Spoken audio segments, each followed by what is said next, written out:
जय हिंद सभी को। आप सभी का साइबर प्रयागराज चैनल में स्वागत है।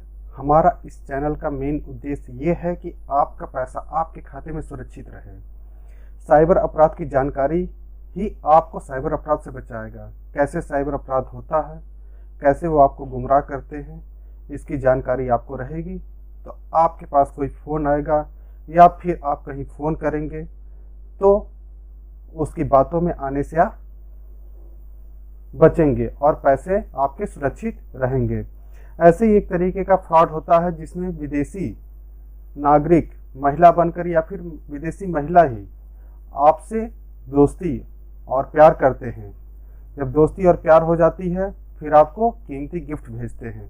जैसे ही कीमती गिफ्ट वो इंडिया में आता है, इंडिया में आते ही कस्टम अधिकारी द्वारा पकड़ लिया जाता है और फिर कस्टम अधिकारी द्वारा आपसे पैसे की मांग की जाती है टैक्स के रूप में।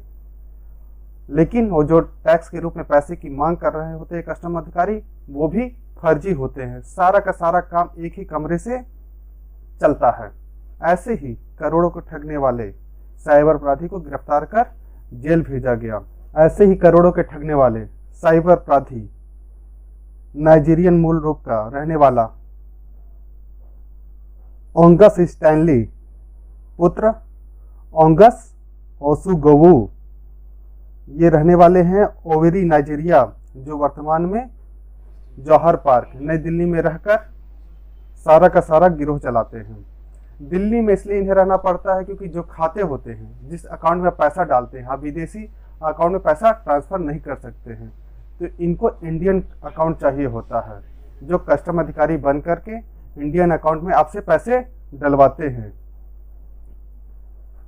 इंडियन अकाउंट में पैसे डलवाने के बाद ये पैसे निकलवा के दूसरे माध्यम से विदेशों में सप्लाई करते हैं। इनका सबसे मूल रूप काम ये होता है कि फेसबुक हो, ट्विटर हो, टेलीग्राम हो, कोई भी सोशल मीडिया आईडी हो, इंस्टाग्राम हो, वहाँ पे ये लड़की का फ़ोटो चुरा कर उस लड़की के फ़ोटो से आईडी बनाते हैं। आईडी बनाकर आपसे बातें करते हैं। बात करने के बाद आपसे दोस्ती और प्यार, और फिर आपको एक महंगा सा गिफ्ट भेजते हैं। जब महंगा गिफ्ट इंडिया में आता है तो कस्टम अधिकारी द्वारा उसको पकड़ लिया जाता है। जब कस्टम अधिकारी द्वारा उसको पकड़ लिया जाता है तो कस्टम अधिकारी द्वारा ये कहा जाता है कि आपने जो गिफ्ट मंगाया है उसकी कीमत 5 लाख है, 10 लाख है, जिस पे आपको टैक्स चुकाना पड़ेगा, जिसकी टैक्स 30,000, 40,000 चाहे जितनी भी हो बताएंगे, 50,000, 25,000 बताएंगे जो आपको चुकाना पड़ेगा। ये सारा का सारा फर्जी रिसिप्ट बना के आपको भेजेंगे। ये रिसिप्ट पूरी की पूरी फर्जी है और बोलेंगे यदि आपने पैसा नहीं चुकाया तो आपने जो सामान मंगाया उसके लिए आप जेल भी जा सकते हैं। अब आपका नाम एड्रेस कहाँ से मिलेगा? जब ये आपकी दोस्ती होती है तो जब आपको गिफ्ट भेजना चाहती है तो गिफ्ट भेजने के लिए आपका एड्रेस मांगती है, आपका मोबाइल नंबर मांगती है। आप एड्रेस और मोबाइल नंबर बताने में कोई दिक्कत नहीं है, कोई समस्या नहीं है। लोग बता देते हैं क्योंकि मेरी एड्रेस पे सामान आएगा तो रिसीव करेंगे या नहीं करेंगे, कोई बात नहीं होगी। लेकिन जब वहाँ से सामान चलता है तो पूरा एक कमरे में बैठे हुए पैकिंग इतनी अच्छी करते हैं, आपको पैकिंग करके आपका नाम लिख कर, आपका एड्रेस लिख कर दिखाएंगे कि देखिए मैं पैक कर रहा हूँ, आपका नाम लिख रहा हूँ, और आपको कुरियर करेंगे। फिर जैसे इंडिया में कस्टम अधिकारी द्वारा पकड़ लिया जाएगा, आपसे पैसे थोड़े थोड़े करके मांगते चले जाएंगे और नए नए बहाने करते चले जाएंगे। कभी कभी इनको भी इंडिया में बुला लिया जाएगा, इनको भी एयरपोर्ट पे गिरफ्तार कर लिया जाएगा। दोस्ती हो, शादी हो, कोई भी हो, सारा का सारा मेन खेल जो है कस्टम अधिकारी का है। तो ऐसे जितने भी कस्टम अधिकारी बन करके आपसे पैसे मांगे जा रहे हैं, किसी लिए भी कस्टम अधिकारी बन करके आपसे पैसे मांगे जा रहे हैं, किसी भी खाते में पैसे मांगे जा रहे हैं, बिल्कुल आप पैसे देने से मना कर दे। पैसे आप देंगे तो आप साइबर अपराध के शिकार होंगे, आप धोखे के शिकार होंगे। सिर्फ आपके पैसे जाएंगे, आपको कुछ नहीं मिलने वाला है। ना कोई महिला वहां पे कस्टम अधिकारी द्वारा पकड़ा गया है, ना ही आपका कोई सामान आया हुआ है। ये सारे के सारे पूरे के पूरे फर्जी हैं।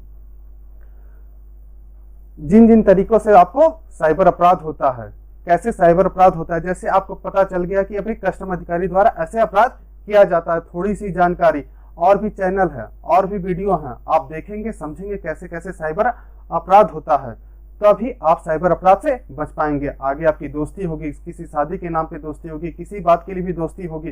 कोई महिला विदेशों में फंसी हुई है, यूक्रेन में फंसी हुई है, इंडिया आना चाहती है, आपसे दोस्ती हो जाती है, आपसे बात हो जाती है, लेकिन इंडिया में आके उसको कस्टम अधिकारी द्वारा पकड़ लिया जाता है, किसी के द्वारा पकड़ लिया जाता है।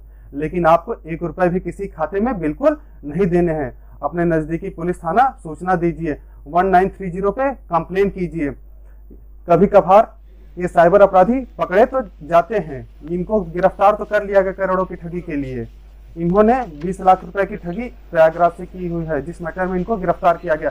लेकिन अगली समस्या ये आती है कि जो पैसे जिस व्यक्ति के गए हैं या फिर करोड़ों रुपए जिस व्यक्ति से इसने लिए हैं गुमराह करके धोखे से, वो पैसा उनको वापस करवा पाना एक बड़ी मुश्किल समस्या है। आपके जो पैसे चले गए हैं वो वापस आना एक बहुत ही लंबी प्रक्रिया है। पैसे इसने खर्च कर दिए हैं, पैसे इसने कहीं उड़ा दिए हैं, जेल तो चला जाएगा, लेकिन जो आपके पैसे हैं वो कैसे आएंगे?